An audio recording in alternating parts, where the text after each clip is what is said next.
Bonjour Rachida Khalil, merci d'être sur le plateau de TV5 Monde. Et en ce moment, la croisade s'amuse. C'est le titre de votre spectacle. Donc au Petit Montparnasse à Paris à 19h chaque soir.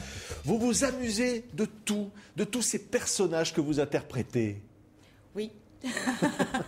Non seulement je m'amuse, et le but du jeu, c'est d'amuser avec des sujets qui sont un peu lourds en ce moment.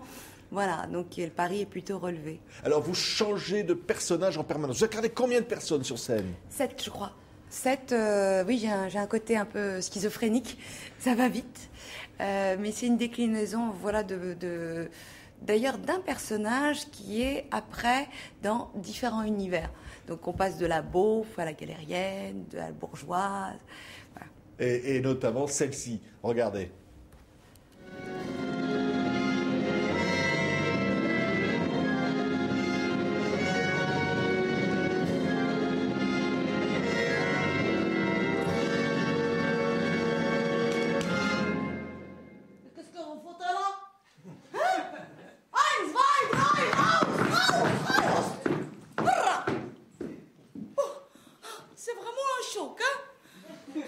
C'est le choc même des tétons, hein. Alors, sous prétexte que c'est le printemps de la révolution arabe, elles sortent avec des petits fils, là, comme ça. Là. Mais moi, je vais vous en donner des fils à retordre. Alors qu'il y a Ibadallah, ça fait des lustres, ça fait des années-lumière intergalactiques que c'est une dictature ici en Tunisie. Et eux, ils attendent le beau jour pour se manifester. Quand je pense à ce peuple qui souffre, quand je pense, c'est une maman en colère qui parle. Je suis très, très, très en colère. Je vais vous faire une confidence, hein. Mais attention, vous le dites à personne, hein. Ben Ali, c'est mon fils. Oui, c'est mon fils. Là, vous allez loin, Rachida. C'est Fatna après la révolution arabe. Oui, c'est Fatna qui est la maman de tous ces personnages qui ont un peu marqué le cours de notre histoire ces derniers temps. Oui. Et alors, on a bien vu à l'instant, on voyait des danseuses sur scène qui vous accompagnent entre les sketchs. Oui, parce que je voulais un nouveau concept, presque. C'est très prétentieux de dire ça, mais j'ose. C'est de mettre un peu de glamour dans l'humour. Voilà. Donc oui. il y a et puis le corps de la femme évidemment va avec mon militantisme atavique. C'est un message de liberté pour les femmes. Oui. Y compris comme ça de faire tomber des barrières, des tabous. Pas que pour les femmes, le message de liberté tout court et puis encore une fois il y a des sujets qui sont pas abordés, qui pour moi c'est difficile de passer sous le silence. Ouais. Donc on le fait avec glamour et humour, et comme pour faire une piqûre de rappel que les choses ne sont pas acquises et qu'il faut chercher un peu à les comprendre pour pouvoir avancer. Oui, ces personnages-là, ils nous touchent tous, et finalement ils nous renvoient de ce que nous sommes, de ce qu'on peut dire, de ce que l'on dit en France, du racisme, du regard sur l'autre.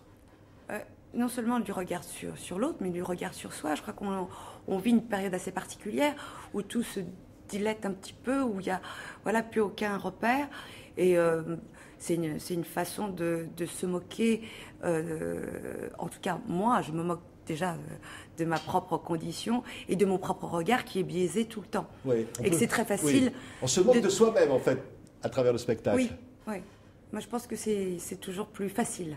Oui. D'un personnage à l'autre, après Fatna, voici la bourgeoise. Bonsoir. Bonsoir les pauvres. Oh pardon. Karima de la Jarretière. Et bienvenue. Bienvenue à mon grand dîner inaugural de mon club, le PIC. Poor quality. Pauvre de qualité pour les incultes qui parlent pas anglais. Et à quoi reconnaît-on un pauvre de qualité?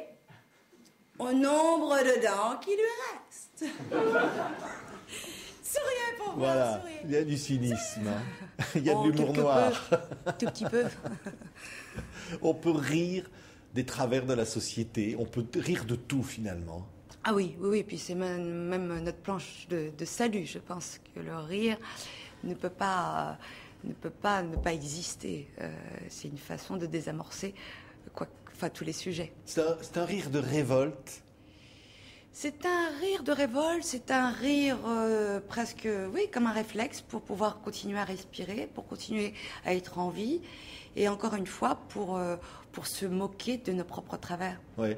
Vous avez l'impression, Rachida Khalil, que finalement chacun interprète un rôle dans la société. Il y a des personnages comme ça, et vous prenez des notes, vous les observez. Oui, enfin, tout n'est pas défini, puis tout n'est pas immuable. Je crois que les rôles s'inversent, ainsi de suite. Mais effectivement, j'observe, et je vous observe. J'ai peut-être un truc. Ce serait très difficile à interpréter. Hein. On verra. Et derrière ça, il y a Rachida Khalil, l'artiste, la comédienne que vous êtes, et qui se remet à chaque fois en cause, qui essaie d'inventer à chaque fois un nouveau spectacle. Vous êtes toujours à la recherche de quelque chose. Ah oui, c'est un peu mon métier. Je pense que c'est comme travailler dans un laboratoire et on essaie de s'améliorer et d'essayer de trouver quelque chose qui n'a pas été fait. Ouais. C'est très prétentieux, mais en même temps, c'est le but du truc. On se met en danger quand on interprète finalement des personnages qui sont à l'inverse de vous, j'imagine. Non, je crois que le danger, c'est que l'espèce de vérité ou de ce que je peux dire puisse être prise au premier degré en pensant que c'est une vérité universelle ou absolue et qu'elle puisse déranger certaines catégories de personnes. C'est le seul danger. Oui, on imagine à un moment dans le spectacle que les Français seraient le peuple colonisé un jour et on leur parlerait de la même manière qu'on a pu parler aux colonisés. On peut inverser les rôles comme ça pour s'amuser. Pour s'amuser, je ne sais pas, mais en tout cas, ce qui est intéressant dans ce tableau final, c'est que personne n'est au-dessus de personne. C'est ça que j'ai voulu dire. Les êtres humains, quels qu'ils soient, appartiennent à l'histoire et que le patrimoine culturel mondial nous appartient tout à chacun. Ouais. Voilà. Il y a les travers sont de tous les côtés finalement.